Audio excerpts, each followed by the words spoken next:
Good. All right, let's move on. So I'm going to preface this. It's going to sound like a real heavy episode here.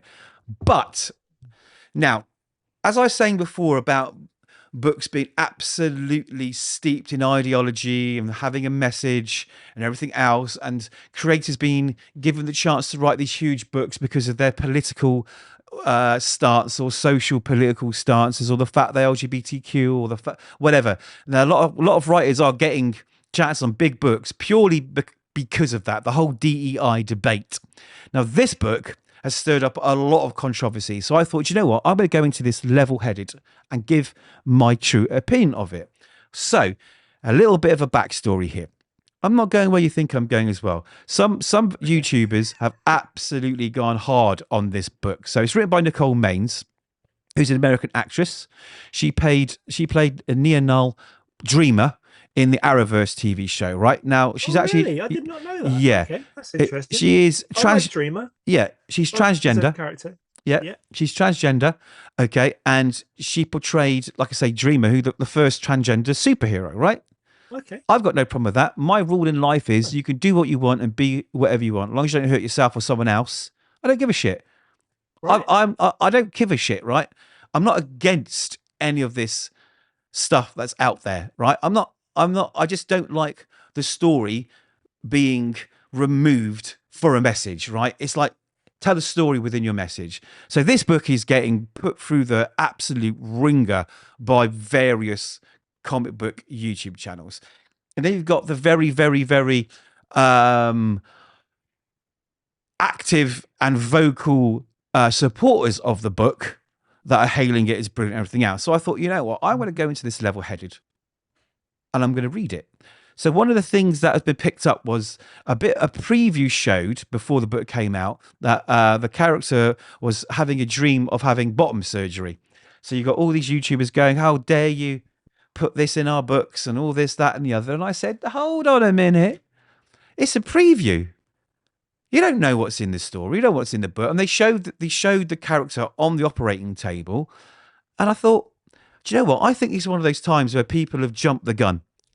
You know, I think they've jumped the gun. So I'm going to read this book. So I wanted to give a little preface before I'll give a little review. So Secret Six, not to be confused with Gail's Secret Six, which was very, very good. Right? Yes, it was. This is 100% a book that DC wanted to put out to assemble all the LGBTQ characters. Absolutely 100% it is that. And you know what? It's absolutely okay for publishers to put out books like this. So let's dispel that first myth, right? Everyone reads comics, so there should be comics for everyone, right? They're not just for me, not just for you, all right? And that's fine. So I thought, okay, it could be quite interesting. So they have assembled a cast. Like I say, all the characters are LGBTQ characters and everything else. So a little backstory more of this, right? So Amanda Waller, and I'm going to read the thing here because it's important, and her Suicide Squad stole the superpowers of every metahuman of the planet, and for a time attained absolute power over the world. We know that, right? That was last summer's big event, Absolute Power. Yeah. Now Amanda Waller is a prisoner in the penitentiary. She once housed all of the people with powers, right? And while Dreamer was a prisoner there, now she's a prisoner there. God, it's so confusing. Waller was visited by Dreamer, right?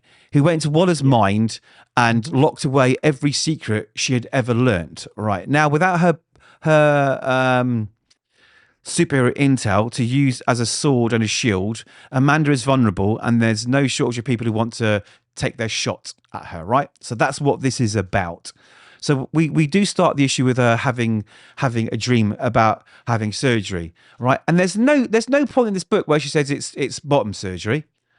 And this is because someone read an interview where Nicole Maines says that's what's happening in the book, right? But everyone's jumped on this bandwagon that this is terrible. It's never mentioned. In fact, it's a really good opener, right? She's on this table having this surgery, and while she's there, these sort of weird, skeletal, horrible, rotting flesh versions of her friends and other superheroes. They all start gassing her and trying to kill her, and she wakes up from it, right? And I was like, okay, that's a pretty good start. And then we get like some introduction to the rest of the characters, like Superman's John Kent is there, and he's flying to his flat with some food for his boyfriend and everything else. So look, this whole book revolves around LGBT characters. So of course, this is what would happen, right? And then Dreamer turns up and says, "Hey, big problems. Waller is missing." So they all assemble their team and they decide to go to Bell Rev Federal Penitentiary to find out what's going on. Of course, the guards don't like them. They're attacked while they're in there. They bump into another villain or inmate, Black Alice, I think it is. And they cut a deal, was like, you help us, we'll help you. And that's basically what happens, right? And then they try to escape and they get beamed out by one of the characters. I forget which character does it. One of the characters can teleport you out. So she teleports them out and they end up in this little house and they find Deadshot there. Right? Well, that's where it is. So, is it full of LGBTQ ultra left-wing ideology? No, it's not. It really isn't. This is one of those times where you've picked up a book, right, and it's got these characters with a story. And they're living their lives as they would. And I think it's okay. Is it Gail Simone's run? No. Is it an amazing story? Is it brilliant? No, it's not. It's an average comic book story with superheroes doing what they do in their normal life, doing what they do in their superhero life, and it's okay. So I really don't know what all the fuss is about. Yeah, she's done exactly what Dennis Camp should be doing with the Ultimates, is tell a story, right? And because these characters come from that specific background, whatever it is, racial, sexual, whatever, right? The way they act in that story tells you that, right? It's not just forced in your face. So do you know what? She's done it right. She's done it right. It's an okay book. I actually probably will read the next episode. Next issue, just to see where it's going.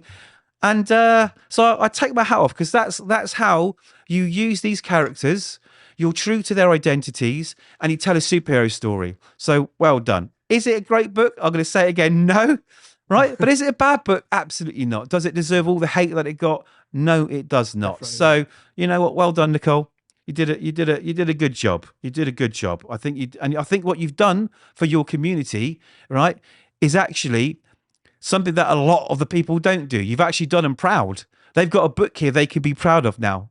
And I'm all for it. So I can be positive.